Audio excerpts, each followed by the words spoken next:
The International Association for Near-Death Studies presents NDE Radio, a weekly exploration of near-death experiences and similar encounters with the other side. Now, here's your host, Lee Witting. Welcome to NDE Radio with Lee Witting, whether you're listening on TalkZone, by podcast through the archives of our ad-free shows on our YouTube channel, or connected through the incredible content of our Facebook page.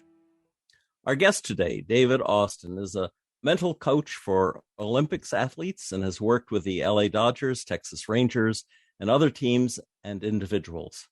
Dave's coaching abilities, in part, come from personal experience as a former professional athlete and world-ranked tennis player. Dave's coaching abilities and insights about life also come from his near-death experience, the result of a terrible automobile accident at 19 when the overturned car pinned his legs. This NDE and his miraculous healing changed his life forever. Today, as an international best-selling author and speaker, Dave has lectured at Harvard, the United Nations, and the Pentagon, as well as in Uzbekistan and Chennai, India. As founder of the personal development company Extreme Focus, Dave's mental performance training methods are not only endorsed by the Pentagon and used by U.S. Army Rangers and Navy SEALs, but also with NFL, MLB, PGA, Olympic athletes, and Fortune 500 companies as well. Dave, welcome to NDE Radio. Thank you. I'm honored to be here. Thank you for reaching out to me. As you know, as in our earlier discussions, it hasn't been something that I could always say that. Well, this is if this is part of a breakthrough in the discussion of your NDE, I'm glad that we can be of service to you. Dave, you also credit your success in part to being raised by your dad, a Navy chaplain who stormed beaches during World War II without a gun and gave communion on his belly while machine guns fired overhead. So tell us a little about your father's courage and faith at Iwo Jima. Well, as you know, Iwo Jima was one of our bloodiest battles. World War II, we had a lot of bloody battles, but that one really stands out. Well, especially in my life because my dad was there. But the story goes that, when the first wave went in to hit the beaches at Iwo Jima, 50% of those in that first wave were killed. I mean, think about what human beings, fellow Americans were willing to do for our freedom that we have today. It's mind-boggling to me. But anyway, the next wave went in and it was a tough battle all day long. And finally they cleared the beaches and the admiral goes, "Where's Chaplain Austin? It's time to go to shore. We got to go to shore." And the sailor came up and said, "Sir, he was on the first boat this morning." And we didn't hear that until his retirement. I'm like, "Dad, you're lucky to be alive. We're lucky to be alive. Why did you go on the first boat?" And all he said was, "That's where I was needed most. I love God and I love my Marines." And that has been a very inspiring aspect for me in my life, more so even after he passed. I hear his voices. I hear it clearer now than I did when he was right next to me, because I think I was, it's Dad, sure. But he didn't, that aspect of where am I needed most? I live my life that way now. Where am I needed most in everything I do? And when you said he was on his belly giving communion, that was at the flag as they're putting it up when machine gun fire was still going off, that famous flag of, of our freedom. Yes. Wow. Well, Dave, at 19, you nearly died in a terrible car accident on a peculiarly named road called Fish Ranch Road. Tell us how that happened and about your resulting NDE. Well, the truth is, it was my summer between my freshman and sophomore year in college, and I went and met a friend of mine in Berkeley.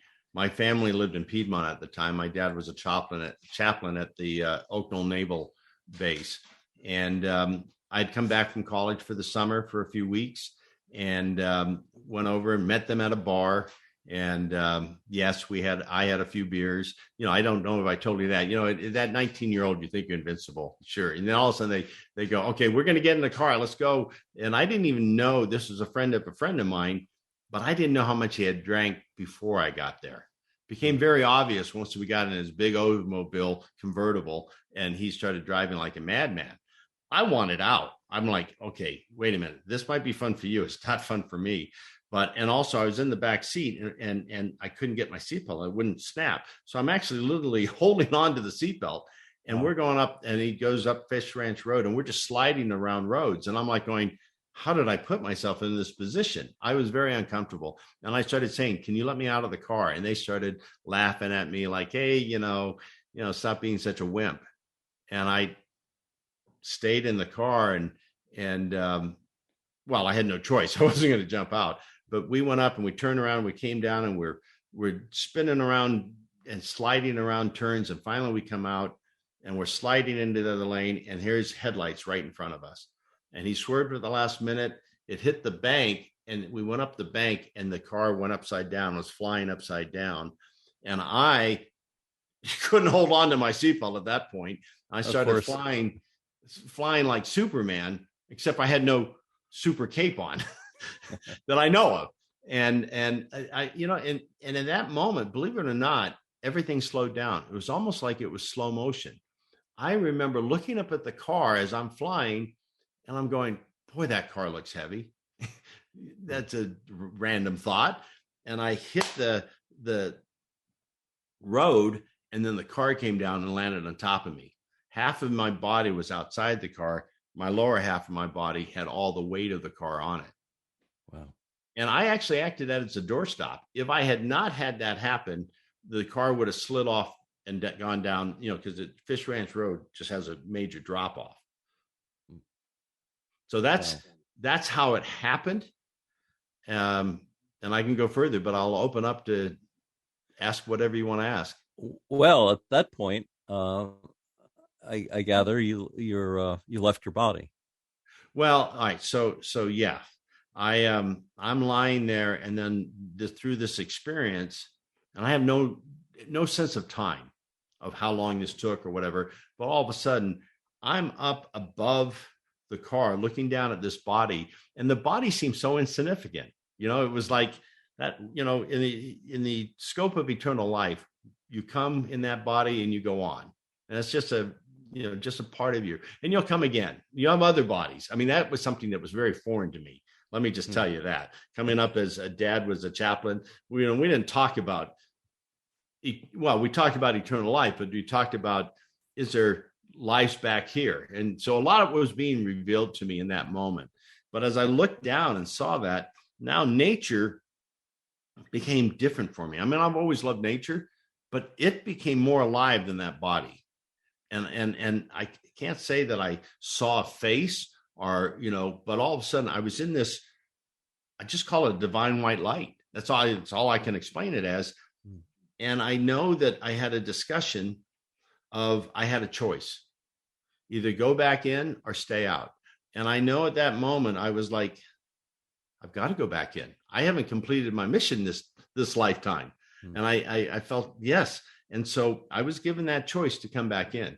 The interesting thing is, when I came back to my body, I thought because of this whole experience that I wouldn't have the pain. Oh my God, the pain was, I'm like, wait, do I really want to be back in? I'm like, oh my gosh, it was so painful. And I felt, claustrophobic, not being able to move.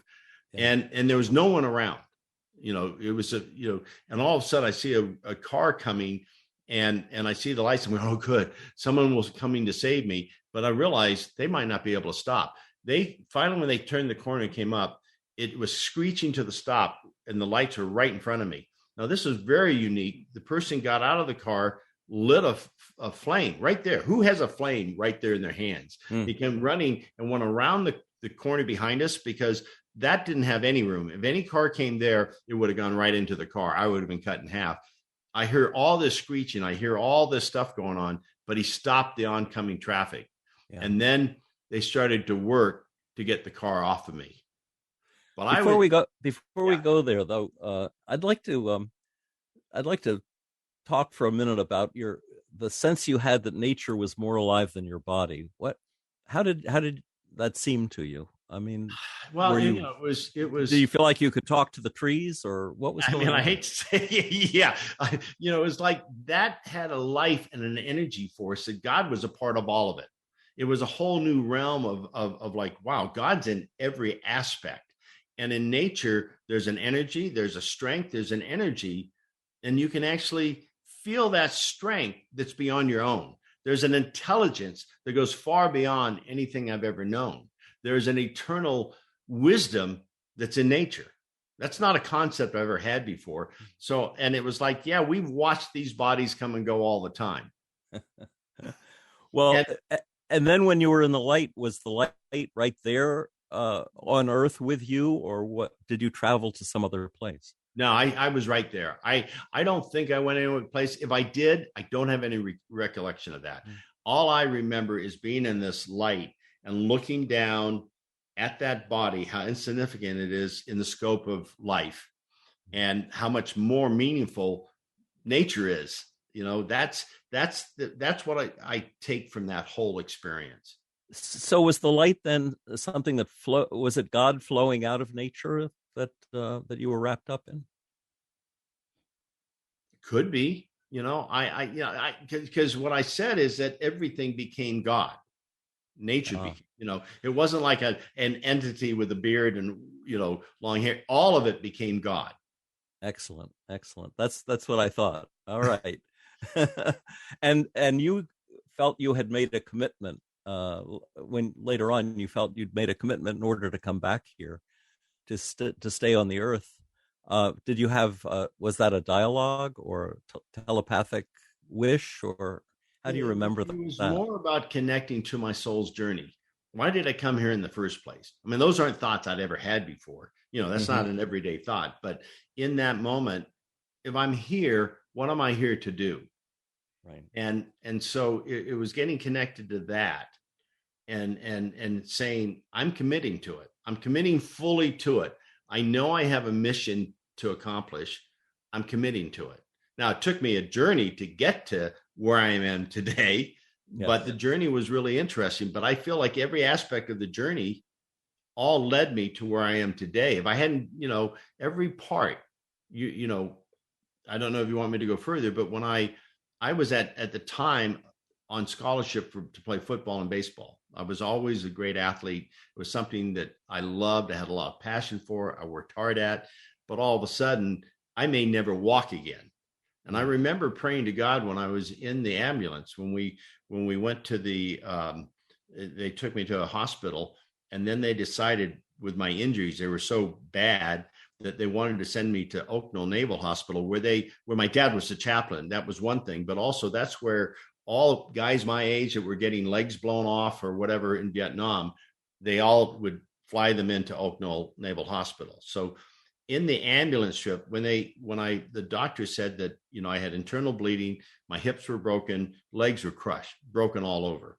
So in that ambulance trip to Oakville Naval Hospital, I said, God, it's my sports that gives me the ability to do what I do. If I made this commitment, but I still need my legs. And this is something I haven't really talked about a lot, as you know, because I don't know, it's kind of mind boggling to me. But when they got to Oak Knoll, they all rushed out to get me in there, and they had been talking to the Berkeley Hospital and knew how serious this was. They couldn't find any broken bones. And they didn't know what to do. And I was hearing the dialogue going back and forth, do we got the wrong guy? He says, no, and yeah, I was healed in that ambulance trip. Now, I was still banged up and I couldn't walk and my legs were all swollen. But I actually started laughing. I know that sounds crazy. Maybe it was nervous energy, but I'm going, you guys don't even have a clue what's going on. I went, wow. The magnificence of what God can do is beyond my wildest thinking before that. And so your legs were crushed, and then the bones were completely healed. That's exactly. And so, you had asked me in a preview to this, did you ever tell your parents? And I said, no, I didn't. But they knew, they couldn't understand it. But we kind of almost like, what just happened? They knew something happened, but we I don't know, even with my dad being a chaplain and all that, we didn't really talk about it. It was such an amazing miracle. I think we're all just so overjoyed that I was alive. That really took everything else away at that moment. And then, as you know, because I've told you this, I didn't tell a soul for 19 years. I was 19 years old, and it still was a question mark, would I walk again? I was beat up pretty good. They finally had to operate on my knee because I did find some damage there, but it's still all a miracle. And I started to rehabilitate myself. I started playing tennis to kind of get movement back. I transferred colleges, went to San Diego State. Here I was playing football and baseball. Now all of a sudden I decided to be a walk-on in tennis. And I went on to earn a scholarship, and then went on the world tour and played all over the world. And I think that was part of a journey that I needed to do, because seeing the world opened my eyes to things I'd never seen before. I still wouldn't talk about what I was experiencing, because I was experiencing things that I thought was weird, that I could communicate with souls on the other side. I didn't want anybody to know that. So I kept it to myself until my wife we've been together 41 years. We were at a church retreat, and I'd always, back when it happened, I'd never heard of a near-death experience. So I didn't even have to, I could keep denying what took place. It keep me in safety of denying it. And then we're at a church retreat, and we broke off into groups of like 6 or 8. And the group I was with had the minister, a Presbyterian minister. And all of a sudden he just goes, has anybody ever heard about a near-death experience? I went, oh gosh. Because by that time there was information about it, but I avoided it like the plague. And I went, I got to run. I started shaking. I said, I don't want to hear anything about this. I'm a normal guy. Come on. Why I was afraid of it, I laugh at myself now. But all of a sudden he described almost to the T of what I went through. I sat there going, oh my God, I can't deny this anymore. This is real. And that started changing the way I looked and accepting the gifts that I've been given. I was given lots of gifts, but I tried so hard to deny those gifts that I wasn't using them to my full ability. Well, one of those gifts was a gift of healing, wasn't it? Oh, absolutely. I mean, I think, well, go ahead. But what I was going to ask you about was when Daniel was born, if you could tell us that story. Well, I learned, through this whole experience, I started having this dialogue with Jesus. I'd be woken up in the middle of the night and said, let me explain some things to you and all this. And then on the healing side of things, what was it? If you look at the Bible, when there's a story about when Jesus came down and 2 disciples said, hey, he healed the blind man. He said, why can't we do it? And he didn't say, well, I'm me and you're not. He says, ye have such little faith. And the very next verse is, with the faith of a mustard seed, you can move a mountain. What does that mean? That means that we all have this ability, but we deny it. And so I realized if I open to the healing process. So, boy, we talk about you put it on the line. I have 4 boys, blessed to have 4 boys. On the 4th, my 4th son went into a coma in the womb about 6-7 weeks before he was to be born. And I got the message. I was in Omaha at the College World Series at the time, coaching and that. And I got a message that, there was problems and we had to go. I talked to the doctor and he told me that to save my wife, there was no chance for Daniel. Save my wife, in the next 3 or 4 days, they need to take Daniel out. I mean, I was like, devastated. And so I got on a plane, flew right home. And on the home, since I do this writing, I wrote with Jesus, says Daniel will be a true life miracle, but he has to come tonight. He will be the thing that will help you accept all that is here. And I wrote that. And I was like, okay, I believe in these writings, but this is life and death. But how am I going to tell them that I can speak to God and we need to take out Daniel tonight. Well, when the plane landed, it was funny. I remember it was 5:30 in the afternoon. We lived up in Camarillo at the time. So we came over the 405 freeway, and it was like a parking lot. I just remember seeing that. I land, and my beeper went off. This is before we had cell phones. And I went to a payphone. Remember those days? Yes. And I called, and the message was from Kathy, my wife, saying they decided that it has to be tonight. So they've transferred me to Oxnard, I think St. John's Hospital, because they have further equipment to deal with this situation. So we're going to do an emergency C-section at 7:20. And I thought, oh my God, that's a parking lot out there. I'd never taken the coast route, but I thought I was just getting guided. I took the coast route, and even that can be busy. It was moving, and I was able to. And then in those days, without having GPS, I thought, where is this hospital?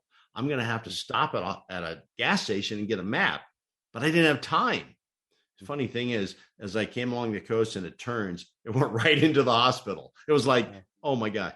I ran up the elevator, got up there. It was 7:20 when I came in, and the doctors were there. I was so shook though, even though I had the writing, all the writings that I've had have always been accurate, but this is life and death. This is my son, my wife.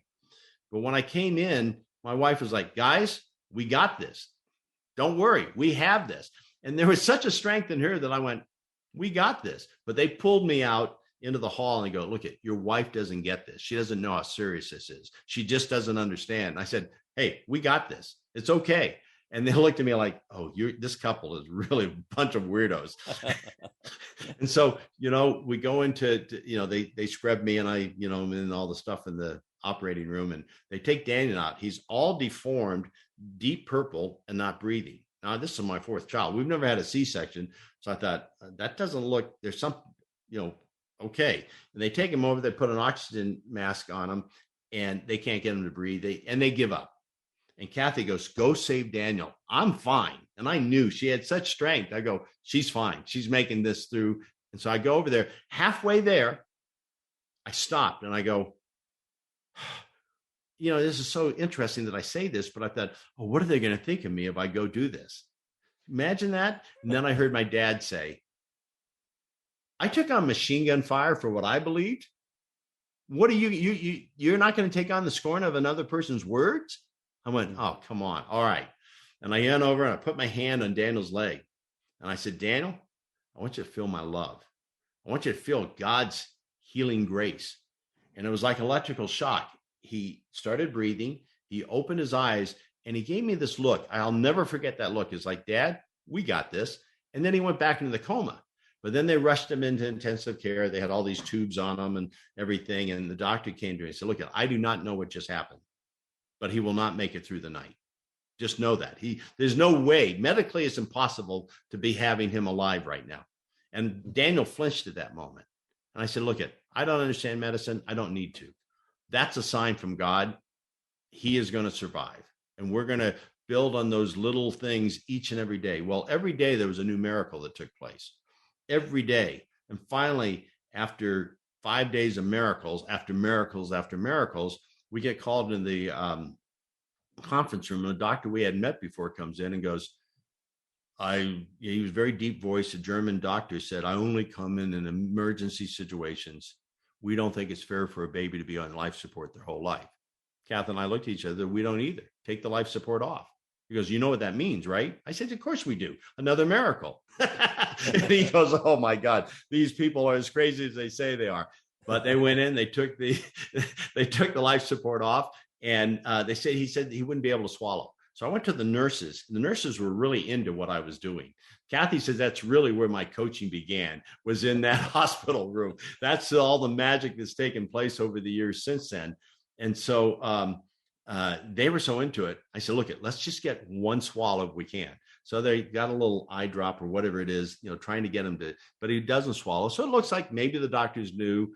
And I'm not trying to dish the doctors. They only know what they're studying. They don't know the full scope. And all of a sudden, he swallowed. And you would have thought we won the Super Bowl. We're all cheering. I said, all right, next feeding, we're going for 2, and each day he grew strength. And if you saw Daniel today at 24 years old, He is the gift of all gifts, and he's totally great. He's a good athlete. Yes, he was in special education in school because he's behind on some things, but he has gifts like beyond gifts. And he's had so remarkable things, magical things that have happened, because I'm very involved in pro sports. I mean, my gosh, when I was working with the Dodgers, Alex Cora, who's the manager of the Boston Red Sox now, he was our second baseman. And I had told the Dodgers were all complaining. I said, hey, stop complaining. Let me tell you, Daniel, here's a kid that knows how to step into his full self. And that just moved the players so much. I said, when we go back, this is at spring training. When we go back, I'll bring Daniel in the locker room. You stare into his eyes and you'll see what a champion really feels like. Right. So Alex Cora grabbed him, looked into his eyes. He looked at me and went, wow, and went out. And if you Google the top 5 Dodgers experiences, you'll see where Alex Cora that day fouled off 18 pitches. And then on the 19th, he had a home run to win the game. And it was so magical. But I have story after story in Major League Baseball and football where I bring him around. There's a special thing in Daniel. Hard to describe, but I know it. And it's happened over and over. Ryan Braun, who plays for Milwaukee Brewers, he set a record upon all records on a day that I said, hey, Ryan, come get some of Daniel's love here. You'll do something special today. He had 3 home runs and a triple. That had never been done before. So anyway, those are just little tidbits from it all. Well, you told me that it inspired you to write your book, The Unfinished Cross. Yeah, I would have never talked to anybody about this. But, with Daniel's experience, I just I have to share this. I don't care. And I had to think back, why am I afraid of writing this book? I've had success in my life. And why am I so afraid to really share how this has guided me? I get a guidance that we're all available to us, but most of us won't allow it to happen. So yeah, Daniel's book, The Unfinished Cross happened because of Daniel. He's only a chapter in the book, but it became a bestseller. It's called The Unfinished Cross, Listen to the Voice Within. And it was, for me, it was an interesting journey because people came to it in groves. In New Thought churches, I'd never heard of New Thought churches. They'd come and go, oh my God, this is the word of God. And so, you have this, and I had book signings that went for 2 to 3 hours. But then mainstream Christians, how I came up and grew up, went, this is, you can't be talking to Jesus. I'm like, okay, I shouldn't be. I don't know. I just can't help it, And so it was, and then I get asked to go with the U.S. Olympic team to the World Cup in Scotland. I'm about ready to get on the plane. And the head coach goes, hey, Dave, come here. I've read your book. It's amazing. It's amazing. It's changed my life. But don't tell anybody else about it. And I became really self-conscious, why did I write this book? Now I'm becoming one of the top mental gurus out there. And now they're going to find out that it goes way beyond just mental strength. It goes way beyond that. And I really became self-conscious about it. So I did everything I could to kind of try to bury the book, believe it or not. Wasn't it on that same trip to Scotland that God downloaded Game Ready, your technique for coaching? I think we should be able to talk to God anywhere, but at 39,000 feet, I think maybe it's easier. I don't know. But I'm on that flight across the Atlantic Ocean. And I always do this. So God, give me something. Can you give me something that will even beyond all my studies, I'd already had great success, in sports, but I really wanted I always loved to keep expanding. And I just listened, and that's where what's called the Game Ready happened. I gave a Game Ready before every match for our U.S. team. We had the best results in the history of that team in world competition. And I'm like, God, you're good. I came back, and a friend of mine who was the pitching coach for the Dodgers, that's how I worked with him. He goes, hey, will you come do it with my pitchers? I said, sure. And I did with the pitchers. And then Jim Tracy, who was the manager of the Dodgers, goes, hey, can you do it with the whole team? That's 20 some years ago. And it has separated me. I've had 4 MVPs for their teams in Major League Baseball. I've had first round draft picks in the NFL, and it's all this game ready. And then I do it with executives. I did it with, Navy SEALs and Army Rangers when they're going to war. It just helps you get into that place where your mind doesn't get in the way and you're able to perform at your highest. I do it with business leaders before they have very important meetings. And it's just an amazing gift, but it's a gift that I just received. And we all have that ability, but we have to put ourselves in that position. I became a professional athlete because I practice. I practice daily listening to nature. I go out. I have over 200 trees on my property. I have a stream coming through. I have 2 waterfalls. I have 2 ponds. I go out there, and Emerson said, true wisdom comes from taking a walk in the woods. And I don't know, people ask, where did you find that? I'm not sure if I ever read it on Emerson or I would download it from Emerson, but I live that. And whenever I need that wisdom beyond the wisdom I have, I gain from it. I just open up to it. I've written 3 best-selling books now because of it. A lot of different things that have happened. I had a hit, on the radio. It's just allowing yourself to be guided. Now, you talked about the power of Daniel's eyes in sports. If you would, tell the story about your mom's message to you through the NCAA college baseball game when the day she died. So we flew into San Diego, and they had just taken our hospice home. We knew there was only hours left, but I said, Mom, we can't get there till Friday.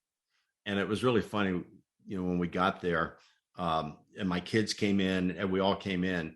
And I remember the first thing she looked at me and she saw him. She goes, oh, I made it to Friday. I made it to Friday. I said, thanks, Mom. You're awesome. And I even gave her a game ready. I don't know if I told you that before, because she's, I don't know how to do this. How do I pass on? And so I gave her a ready to kind of get her into a relaxed state. And then that evening I said, Mom, know that I'll be able to hear you. You know that. I finally opened up to her this ability that I had, and she loved it. At first she was freaked out, but then she opened up to it. I said, so give me a sign that you made it. You're with Jesus. You're with Dad. You're rejoicing. And so she passed at 4 a.m. that morning. It's still, as much as we were ready for it to happen, it's still so hard. But my 2 sisters and my brother, the 4 of us were there at 4 a.m. And it was really special. And we spent all that morning until about 11. And I had this feeling like, okay, I just need to go be by myself now. My wife actually had left with my sons to see her mom, who lives in the area. And I was there by myself. And I said, I just need to be by myself. And I thought, I'm going to drive to LA because one of my clients was in the college playoffs and they were playing at UCLA. And I knew I had to give them a game ready. And I thought, I just want to be there at the game. I need to do what I do, right? So I was driving, usually a 2.5 hour drive. I'm not like excited about, but there was just some peace in it. And I was just felt at peace. But when I talked to the player before the game, he was a really positive guy, but this day he was very uptight. And he was saying like, oh, they lost the day before. And in the playoffs, if you lose twice, you're gone. He said, everyone's so nervous just because we're in the NCAA playoffs. I said, Shay, you have all the ability in the world to score every run, to drive in every run. You're the quarterback of this team. You tap into yourself. They'll either catch fire or they won't, but you can do everything. You have the power within you. And we did the game ready. I got to the game. First time they were down 1-0. First time he comes up, hits a 2-run homer. So now they're at 2-1. Next time he comes up, there's 2 guys on base, hits a 3-run homer. Now he's got 5 RBIs. I'm like going, wow, this is amazing. Next time he comes up, there's bases loaded, hits a double, drives all 3 runs in. He now has 8 RBIs. And I'm sitting there going, and all of a sudden the thought came to me, Mom, is this you? She loved what I did. I said, is this your message saying that you're there? You've connected with Dad and you're the Jesus and the whole thing, whatever God is for you. I don't want to put too much on, my backing is came up with Jesus, but I think at the core of faith, it's all the same. It's all the same one God. So, but there was such a celebration that I felt, and she's saying, yes, this is me saying, I'm here. I went, wow. And then the thought came, says, watch this. I said, watch this. Oh, and I look down at Shay, there's two players on, and the very next pitch I've been involved in Major League Baseball for years, coaching, with the mindset. I've never seen a ball leave the ballpark that fast and that gone. 11 RBIs, the most ever in the history of NCAA college baseball and playoffs. I started crying. And I'm sitting next to his dad, the player's dad. And I look at him and said, hey, I don't usually cry when my clients set NCAA records, but what took place today. And I'm just telling you. And so, yeah, that was like, either you can just say, this is all coincidence, and it could be. But how can this really be coincidence? I mean, I've had so many of these stories that I could tell you that are off the charts. 11 RBIs, that's never been done. That's incredible. And my mom hearing that voice saying, yeah, watch this. And I just turned and watched one of the best, home runs I've ever seen in my life. Yeah. Pretty amazing. It is amazing. Yeah. Yesterday, when we were talking, you said, just 2 hours ago, I visited the light through prayer. Talk about how an out-of-body experience can happen without a near death. Yeah. There's a client of mine who's really deeply connected. He also had a near-death experience, and so I've been able to share that with him, and he's been able to share with me. And we are partners in something that we're going through, something that can be very challenging right now. Our outer world always has ups and downs. Our inner world, if we always go to that and have peace, all of a sudden our outer world just changes in a magical way. And so yesterday he said, let's pray about it. I said, okay. But the type of prayer was just breathe and just go to that really pure light. And in that, all of a sudden, I'm back above my body. And I actually, it scared me a little bit at first, because I thought, do I have to leave? I don't want to leave this. I don't want to, I want to be here right now. I really feel like there's more for me to do. I'm in my zone. But I went, and the voice said, no, it's fine. You can be in this light. You can be outside your body looking down on it. So I'm looking down at the accident, which was quite remarkable for me to go to that. And then all of a sudden I was above my house looking down at me, sitting there with my eyes closed. And I'm sure that sparked because of our conversation, knowing we were going to have a conversation. I started thinking about, what it took for me to say yes to even doing this, because, as in my life, I went on to play a professional sport. I was a world-ranked tennis player. I've coached some of the best. And it's something that I felt like, I don't know if I want people to know this. I'm changing. I'm like, yes, it's fine. They need to know what's available to all of us, no matter what. I mean, after the tennis career, I went to Hollywood, got involved in acting. I was in major motion pictures, television. I had a hit on the radio. I've written 3 best-selling books. I was given the Presidential Merit Award from the Grammys.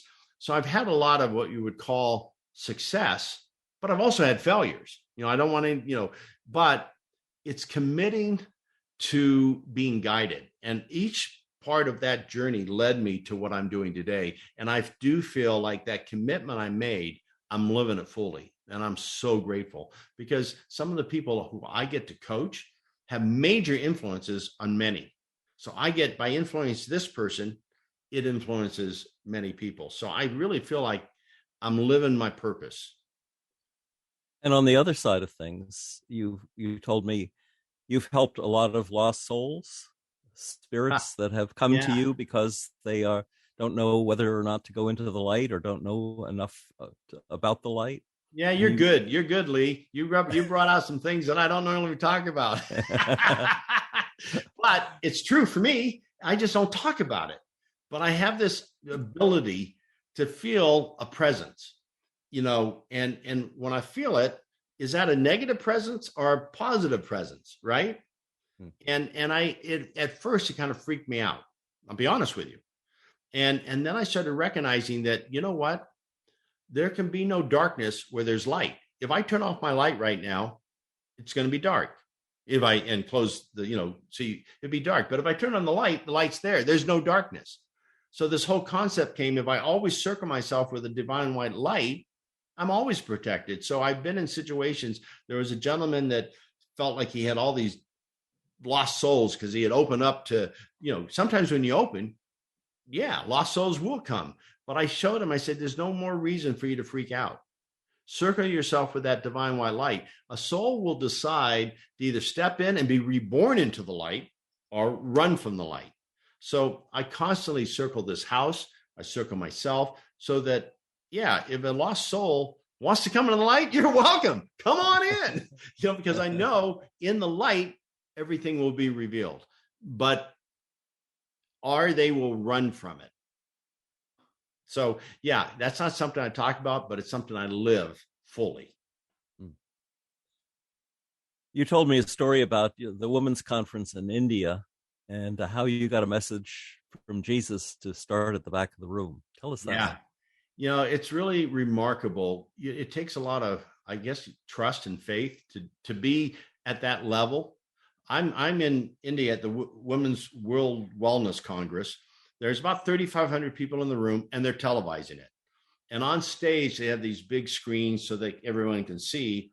And I'm sitting there, and just before they're going to introduce me, it's just a thought, says, you need to start in the back of the room. And I don't even question it. Why? I remember I looked at Kathy and I said, Kathy, I was already hooked up with my mic. And I said, I'm going to start in the back of the room. She looked like, what? I said, yeah, I have no clue. So I go to the back of the room. I find a table back there. I stand on the table, and on the screen, they have this introductory of who Dave Austin is, right? Actually, I cringe at it because it makes me too big. And I'm like, I never show it anymore, but they needed to find out, and it does all the stuff that I've done in life and blah, blah, blah. But when it stops, they go, and now Dave Austin, right? And the screen and the stage is empty and the cameras are on. All of a sudden I start talking and everyone's like, what's going on? You could hear the buzz in the room. And all of a sudden someone or the camera or something turned. They saw me on this table. I'm back there like this and I'm just giving it. And everyone turns and the cameras turn and everything. And I'm back there. And at one moment, all of a sudden, I'm feeling so alive in this that I said yes to this. It was scary, but I said, I don't know why, but I'm going to do it. And I'm doing it. Then I jumped off the table and everyone in the back all came and wanted to touch me. It was kind of, and I'm trying to walk to the stage, but they're all just coming up and just touching me. That's all it was, just touching me. And I'm like, oh, and I just keep talking. I finally get to the stage and I, give the rest of my talk. And my wife, who can be critical at times, because she's seen me speak a lot, but good critic, she goes, that's the best, absolutely the best talk I've ever seen you give. And I went, yeah, I don't know what took over me. And I'm sitting there and this other gal came to me and she says, wow, that was the most remarkable thing I've ever seen. It was like, how did you think about that? Because in India, you have classes, first class, second class, third class. Well, at this event, and I even thought, the third class were sitting in the back, the middle were the second class, and the people who got to sit in the front were first class. She goes, what you did is you made the third class feel first class. That's remarkable. I went, wow. She goes, what, you didn't think about that? I go, no, I didn't. I just kind of got the message. That's where I had to go. But it really was remarkable. One thing my dad always said, at the foot of the cross, we're all equal. And I lived that in that moment. And it was very, very impactful for everyone there and very impactful for me. I think I told you too, I was speaking at the UN at the World Summit. And I go to this level of trust. I always say, Lord, I'm your instrument, lead me. It's just because of that whole experience of the out of body, I've accepted to go, I know if I just get quiet, I can be led. And all of a sudden I wrote on a sheet of paper right in front of me, said, I have a dream. I don't know, what does that mean right now? And all of a sudden they asked me, Dave, you've been involved with so many people and lives, changed their lives, and successful business people, successful athletes. What's the key thing? And I knew what I wanted to talk about, but I didn't know what this I have a dream meant. And all of a sudden I go, I have a dream. And everyone, it was like, it was all been pretty quiet that you just hear the whole room, everyone sits straight up. I went, oh my gosh. And I said, but a dream without action behind it, what does it mean? So I was able to go right into what I wanted to talk about, but it was like, I just allow myself to go there. But so often that's where all the magic comes from. And I just have learned, okay, you want me to do that? Fine. I'll go ahead and do it. And all of a sudden it becomes a buzz because there's this intelligence that I feel in all of us that goes beyond our own intelligence. I call it eternal intelligence that's there for us to tap into. But we have so many blocks. I help business leaders. I help athletes get rid of those blocks. So they open to something that helps them be more in their life. And that's the gift that I guess I committed to when I was 19, not knowing and understanding that fully at that time. Now you have another gift that you don't usually talk about. It began with Jesus is here, go ahead. Oh gosh, yeah. And the first time you heard it, I think you said you threw your pen against the wall. I threw the pen. I told my wife, I said, take me to some really padded room. I think I'm losing it. I am losing it. And so she fortunately goes, oh, I'm intrigued by it. So I got woken up in the night, every night, and it would say, Jesus, here, go ahead. And it was the most magical information that was coming. And then Jesus said, well, read the Bible with me. Let's talk about what's in there and bring it to today's real life meanings. I'm going like, oh man, I fall asleep when I read the Bible. I don't know. I don't get it. There's a lot I don't understand. But it went to the New Testament and I started writing. It just took on such a different feel to it. It was like it took all the fear and all the stuff that I think was put in the Bible to, to bring you in. And it took it took everything into love and just took little difference. Like it says, don't be wise in your own eyes. It says, and so in the writing one night, be wise in your own eyes because I'm with you. Okay, well, that makes a lot more sense, right? But people think, oh, don't think me. I got to put somebody outside me has got to, no, it's all within us. So those little shifts are pretty incredible. Were these corrections he was making to the text, or were they elaborations to it?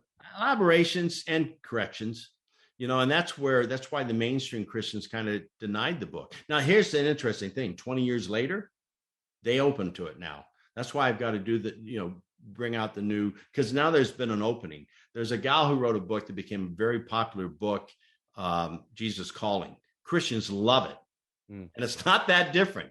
Christians did not love it when I wrote it, because I'm not a minister. I'm not this, I'm not that. It was just, I was writing from a place. And I even say in the first part of the book, if this moves you further from your relationship with God, don't read it. If it brings you closer, keep going. Because I'm not going to dictate to you what you have to believe. We all have the strength that we trust ourselves that we can be guided.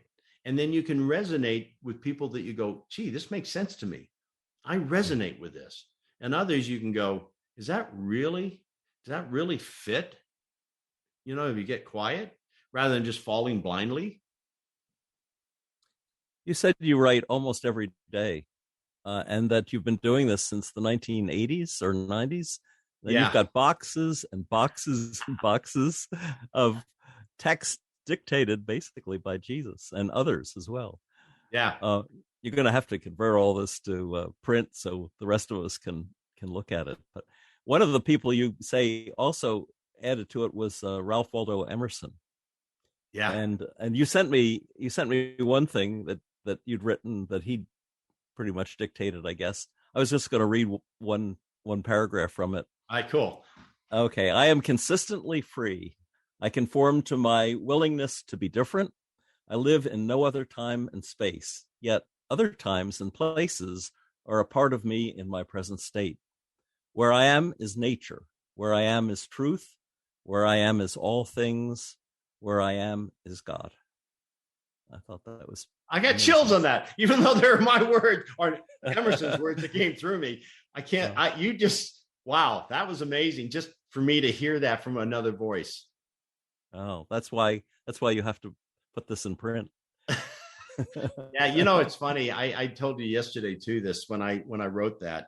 And I don't know if I told you why I wrote it. There was a gal that I was very involved in the music industry at one time in my life, and she really wanted me to her sing, and she was singing at a church. And it was funny, that Sunday morning we got there late. I missed her singing, but the sermon, it was a New Thought church, a church I had not gone to before, and he was speaking like he had read my book, and my book hadn't come out yet. And I looked around and went, oh my God. There's people who believe this stuff, because I was struggling with it. And then she asked me though, and she says, I'm really struggling with, I'm a wife, I'm a mother, and I'm a singer. I don't know how to balance it. And that night, Emerson came through with what you with that whole writing. Yes. Wow. And I gave it to her, and it was like really impactful on her life. Then when I was back in Concord, where Emerson lived, and I was at his house, I wrote a whole bunch sitting where he did all his writing. It was just, I didn't tell you this, but I went to what is it, the famous cemetery there, and I put my hand on his tombstone, and boy, I had my pen here, and it just was like flowing. And there was a historian there who had read this piece that I wrote through Emerson, and he goes, where'd you get this? I said, well, he kind of spoke to me. He goes, no. This Emerson wrote. Where did you find it? I know all Emerson's work. I haven't seen this. And I said, well, it kind of came through me. He says, no, that's not possible. Emerson wrote in a certain rhythm that no one's been able to capture. So you did not do this. Where did you find this? Well, I don't know. I found it under the couch. You caught me. You told me just briefly, you didn't explain it, and I didn't ask yesterday, but you say, I have a counsel. What is that about? Well, so I had another near-death experience. So we didn't, when I had a blood clot, and I was laying there, and as I was laying there, and where do we get these influences? Napoleon Hill said, we all should have this counsel, right? I don't know if you've read Think and Go Rich, but he talks about it there. So does that spark something? Probably. I'm sure that we get sparks. But then as I'm laying there on another moment of maybe leaving this place, the counsel showed up. And I just saw myself sitting at a table, and Emerson comes and sits down. And then next to Emerson was Jesus. Then next to Jesus was Buddha. And then next to Buddha was Gandhi. And then Eleanor Roosevelt was next to him. I'm like, this is an incredible group. And then it came across here, and my dad sat down. And then next to him was Steve Jobs. And then next to him was Einstein. And then coming back this way, John Lennon sits down. And then next to him is Mary Magdalene. And then next to him was I wrote a book called Be a Beast with Roger Anthony. Roger passed away before the book came out, and Roger sits down. And then next to him is Napoleon Hill. And I go, okay, what is happening here? And I started asking questions to each of them. And it's so remarkable that each one has their own individuality, but it's all still it's like, I would say, like if eternal life, you think of a pond, and there's drops. It's all these drops coming together. There's still a drop in the entire pond, but they still have a uniqueness about how they express themselves. So I started writing with them. Again, not something I talk about too much, But I did decide one time to open up to a group of people. I invited 24 to my house that I knew would be willing to accept. And I gave them the opportunity to ask any questions they wanted to. And my literary agent, who studied Einstein like crazy, he'd come up and ask these very complicated questions to Einstein. And I remember going like, I have no clue what this means. And I wrote, and what I wrote when I brought it out, he goes, so Bill's the name of my agent. He goes, Bill, we can have many great discussions. David doesn't have a clue what we're talking about. And I said something, and it was so interesting. 2 weeks later, it was something that he brought up that 2 weeks later, they proved that Einstein, they were really questioning something, and they proved that what he did was real. And Einstein called it out to me 2 weeks before that happened. He says, watch what takes place, and blah, blah, blah. So, my agent, as hard as it is for him to like he kind of like, this is real, but this is kind of freaky, but he would ask questions, and everybody would ask questions, and the answers were absolutely remarkable. So I did it for a short time, and it was really a remarkable experience. Wow. Well, Dave, thank you so much. We're just about out of time, but I want to thank you for the sharing of the story of your NDE and how the gifts you received changed your life and many lives around you, and will continue right down the line, I know. Tell listeners how they can find your books. Okay. So, Amazon has everything. Although I want to say we talked about the Unfinished Cross, Listen to the Voice Within. Yeah. That was done in 2000, and it was a bestseller, but it's like I said, I wanted to move away from it, but it keeps showing up. And so even though it's not still being published, it had so many books out there that you can buy it secondhand. So you can do that. But the new book will come out with what's taken place because of that book in the last 20 years. So you can go ahead and do that, but be looking for the Unfinished Cross to come out again. But it will have the magic that's taken place since the book came out.